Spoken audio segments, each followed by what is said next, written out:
Halo kawan, selamat datang kembali di channel Review Bukumu. Kali ini saya akan membahas sebuah buku yang membicarakan atau yang memberikan kita arahan bagaimana cara hidup minimalis dan bagaimana kiat-kiat supaya kita bisa hidup minimalis. Ini dia bukunya, Seni Hidup Minimalis karya Francine Jay. Buku ini diterbitkan oleh penerbit Gramedia dan memiliki harga sekitar 88.000. Buku ini diterbitkan pada tahun 2018, yakni cetakan pertamanya pada tahun tersebut, dan saya membeli buku ini pada cetakan kedua, yakni pada tahun 2019. Buku ini memiliki tebal sekitar 269 halaman yang membahas tentang bagaimana cara kita hidup minimalis dan bagaimana cara kita mengatur rumah kita, mulai dari kamar kita, ruang tamu sampai dapur kita. Di bagian cover kita bisa melihat bahwasanya di sini covernya cukup minimalis seperti judulnya, yakni hanya ada judul Seni Hidup Minimalis dan juga penulis, dan di bawahnya hanya ada gambar bunga rumput. Bagian belakang seperti biasa ada sinopsis dan di bawahnya harga dan juga ISBN.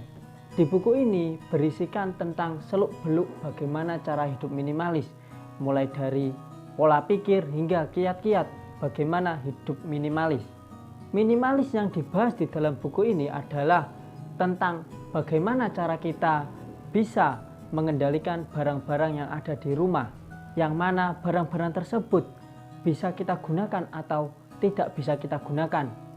Sebisa mungkin kita seleksi. Kita menciptakan rumah adalah untuk memberikan banyak ruang di dalamnya. Ketika barang-barang menumpuk di rumah tersebut, akan terasa sesak rumah itu. Dan kalau kita nggak bisa mengendalikan barang-barang kita sendiri, lalu bagaimana rumah itu bisa memberikan rasa nyaman terhadap kita? Dari mulai rasa nyaman sehingga muncullah rasa kebebasan dan kebahagiaan dalam rumah tersebut. Di buku ini terdapat 4 bab, yang mana bab-bab tersebut sangatlah bersinambungan, yakni pada bab pertama tentang membentuk pola pikir minimalis, bab kedua yakni tentang kiat-kiat hidup minimalis dengan menggunakan metode streamline, bab yang ketiga tentang bagaimana mengatur barang-barang yang ada di rumah kita, mulai dari ruang tamu, kamar hingga dapur, dan di bab yang terakhir berisikan cara hidup minimalis dan manfaatnya kepada kita dan orang-orang di sekitar kita. Di buku ini penulis selalu menekankan tentang metode streamline. Metode streamline adalah singkatan dari 10 tahap mengatur barang-barang yang ada di rumah. Saya bacakan saja 10 metode yang digunakan atau yang dibahas di dalam buku ini yang disingkat dengan streamline.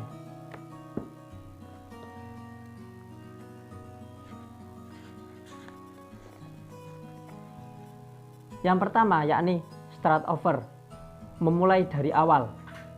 Yang kedua, buang, simpan, atau berikan. Dan yang ketiga, alasan setiap barang.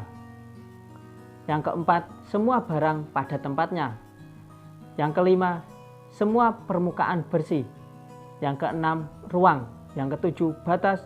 Yang kedelapan, satu masuk, satu keluar. Yang sembilan, kurangi.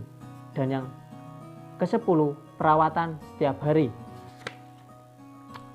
Metode tersebut akan dijelaskan dengan sangat mudah dengan bahasa yang ringan di dalam buku ini, sehingga kita bisa lebih mudah memahami dan mempraktekkan sendiri terhadap rumah kita, sehingga barang-barang di rumah kita lebih tertata, lebih bisa ditempatkan di tempatnya, atau yang tidak berharga bisa dibuang atau diberikan.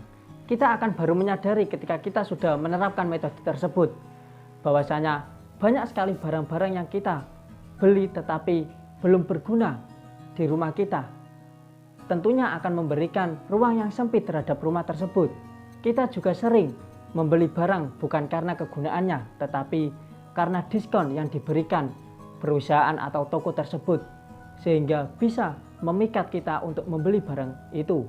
Buku ini sangat cocok untuk kalian yang ingin memulai hidup minimalis atau mulai mengatur rumah kalian, karena di dalam buku ini seperti yang saya katakan tadi terdapat berbagai macam metode yang bisa kalian terapkan sendiri dan mudah kita pahami. Kalian bisa membeli buku ini di toko-toko buku kesayangan kalian atau melalui link yang ada di deskripsi. Sampai di sini dulu pembahasan buku Seni Hidup Minimalis kali ini. Jangan lupa share video ini ke teman-teman kalian supaya bisa bermanfaat bagi sesama. Jangan lupa baca buku hari ini dan sampai jumpa.